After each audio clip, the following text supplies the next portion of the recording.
السلام عليكم ورحمة الله وبركاته. إن شاء الله تكونون بألف خير وصحة وسلامة. حبيت أقدم لكم اليوم حلاوة الجزر العراقية، من أطيب الحلويات وجدا سهلة. هسه تشوفون إن شاء الله. طعمها هواية هواية طيب. هنا عندي جزر يعني قشرته وكامل. تقريبا كيلوين نقول. يعني إذا أردتوا تشترون كيلوين ونص. راح نشيل من عنده القشر. هنا راح أخليه بمحضرة الطعام مبدئيا، وبعدين راح ينهرس بالطبخ.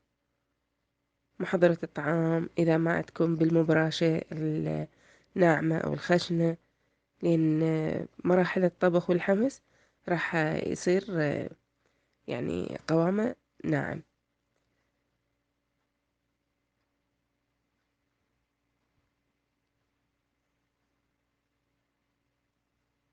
طحنته، صار عندنا هذا القوام. هذا يكفي، نقدر نحمسه.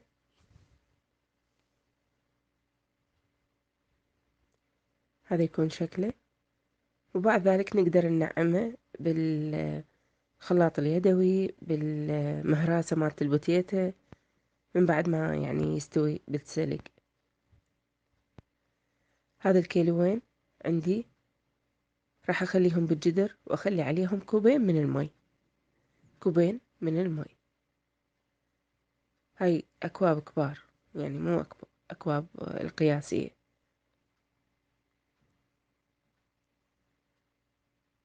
راح أخليهم على النار.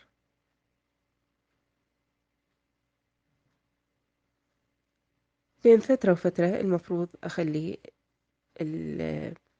الجزر، وهو يعني أثناء السلق المفروض أقلبه حتى يعني كل القطع مال الجزر تستوي، تاخذ استواء واحد. هنا بصراحة عندي الغطا مالت الجدر ما يتغطى عدل، فضغطته بالورق الألمنيوم حتى ياخذ بخار. مع التقليب المستمر بين فترة وفترة، يعني أقلبه. نشف. من أحس بيه ينشف راح أخليه الزبدة أو ال- شنو متوفر عندكم، دهن الحار. هاي كلها تعطي طعم طيب.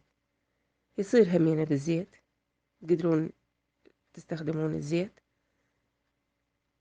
بس الزبدة ودهن الحر يعني ينفع أكثر للحلويات، وما تصير دهينة مثل اللي يكون بيها زيت.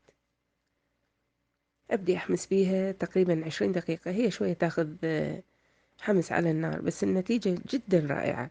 يعني أطيب من مالت السوق وأنظف بكثير. هذه الفرصة عندي، يعني هسه ما دام أحمسها بالزبدة، بهالأثناء شوية ننعم من قوامها بالمهراسة مالت البوتيتا. ومثل ما قلت، إذا عندكم مبراشة من هذه الناعمة أو الخشنة، تقدرون من البداية تستخدموها، برشون هذه الكمية. راح أسوي هنا الشيرة راح أستخدم هذا الكوب، هو نفسه اللي استخدمته بسلق الجزر. كوبين استخدمت. راح أستخدم كوبين من السكر أو الشكر. كوبين نفس هذا الكوب. هذا طبعا أكبر من الكوب القياسي، لأن احنا عندنا كيلوين جزر، فيا دوب حتى تبين وياها حلاوة. ضفت عليها مي، كوب مي، كوبين سكر، كوب مي.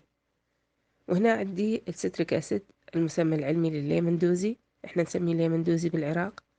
باقي الدول اللي على الدائرة يسمونه ملح الليمون.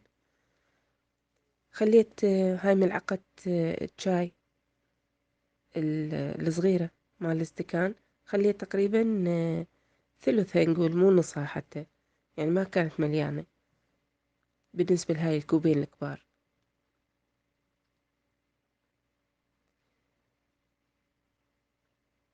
خليت الشيرة على النار. المفروض الشيرة على النار هاي طبعا أثناء الحمس. أنا أحمس هنا، والشيرة على يعني بالطباخ على المكان الثاني. الشيرة بالأيام العادية احنا نسويها تقريبا 6 دقايق. هنا خليتها 10 دقايق. عندنا الكورستراج أو النشا. نشا، هذا نشا الذرة. راح أخليه نص كوب. بالبداية أخلي نص الكمية وأخلطها على السريع. لا تخافون ما راح يتكتل، لأن الجزر بيه رطوبة، يعني مو ناشف بالمرة. وبهذه الأثناء راح أكمل النص الثاني من النشا. خليت نص كوب بكوب القياس، نص كوب كوب القياس.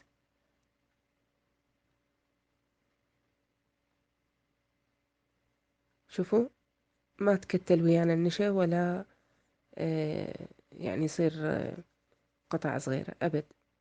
اختلط بسرعة ويا الجزر. هنا راح استخدم ملعقة طعام من السمن الحيواني، يعني الدهن الحر، ملعقة كبيرة. ينطيها طعم هواية طيب إذا متوفر عندكم. إذا ما متوفر عندكم نبقى على الزبدة. وأبدي أحمس بيها، أحمس لحد ما تحسوها يعني صارت قطعة واحدة، ويصير قوامها شلون، يعني تصير علوشية، ما أعرف شلون أسميها يعني بصراحة من تنحمس. راح أخلي عليها نكهة. اختاريت الهيل. إذا تحبون الفانيلا، إذا تحبون تخلوها على طعم الجزر نفسه، بس الهيل هواي يرهم ويا هذه الحلويات، ويا الدهين العراقي ويا الجزر. هنا خليته تقريبا 10 دقايق أو شوية أكثر، لما يصير عندكم هذا قوام الشيرة. ثخنت يعني مضبوط، حتى ما تعذبنا إذا خليناها خفيفة على الجزر راح نبقى نحمس ونحمس. فإذا خليناها ثخينة ما راح يطول ويانا حمس الجزر مع الشيرة. هنا الرذاذ المتطاير يكون على أطراف على دايرة جدر. المفروض أشيله بالفرشة والمي حتى ما أشكر، لأن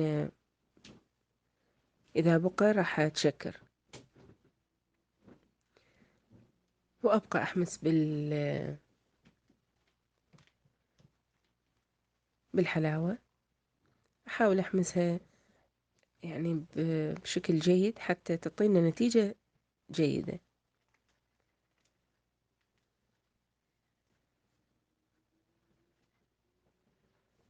بالنسبة للحلاوة أو طعم الحلو اللي بيها راح يكون، راح أخلي بالبداية دفعة من الشيرة.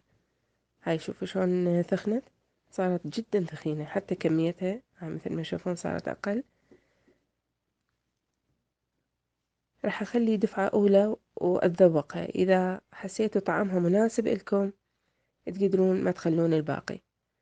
هنا راح أخلي قرصة من الملح، يعني فشي جدا بسيط حتى يكسر الحلاوة اللي بيها، وما تكون يعني ضايق بالأكل، تصير معتدلة. أغلب الحلويات يخلوا لها رشة ملح بسيطة حتى تعطي طعم حلو. هنا راح أخلي الدفعة الأولى من الشيرة، أخلط على السريع حتى تتجانس ويا الجزر. أخلط يعني لحد ما تشرب هذه الكمية.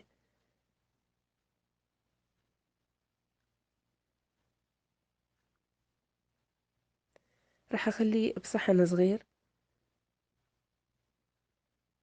أشيك حلاوتها. إذا تحتاج باقي الكمية من الشيرة أنزلها.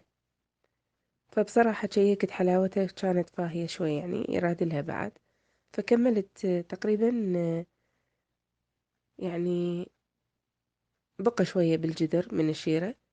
ضيفوها تدريجيا لحد ما تصلون للطعم المناسب إلكم.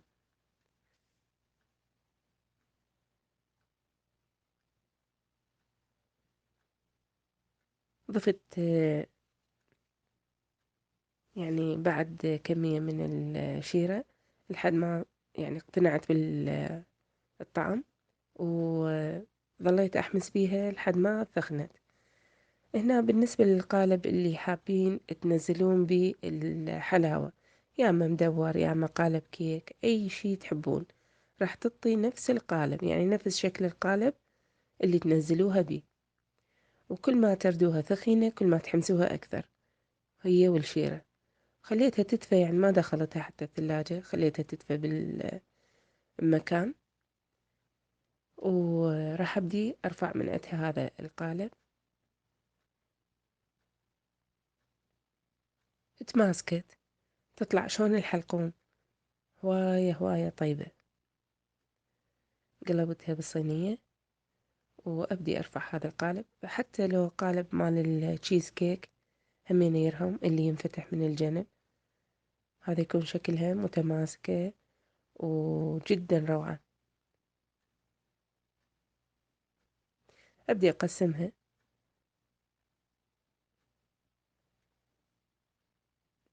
بالبداية بالوسط، وبعدين كل يعني جزء أسويه همينة قطعتين لحد ما يصير ويانا مكعبات أو قطع مربعة. هنا بصراحة ما عندي يعني فستق حلبي، فهذا جوز هند لونته باللون الأخضر، همين ينطي طعم طيب كتزيين. إذا حابين طريقته إن شاء الله أنزلها بالفيديو بالقناة. طريقة سهلة تلوين الجوز هند، هذا يكون قوامها متماسكة جدا وطعمها هواي طيب، أنصحكم تجربتها. وأتمنى من عندكم دعم قناتنا الأولى شاي مهيل، والثانية شناشيل، وما تبخلون علينا باللايك وشير الفيديو هذا بين الأصدقاء حتى الجميع يستفاد. في أمان الله حبايبي.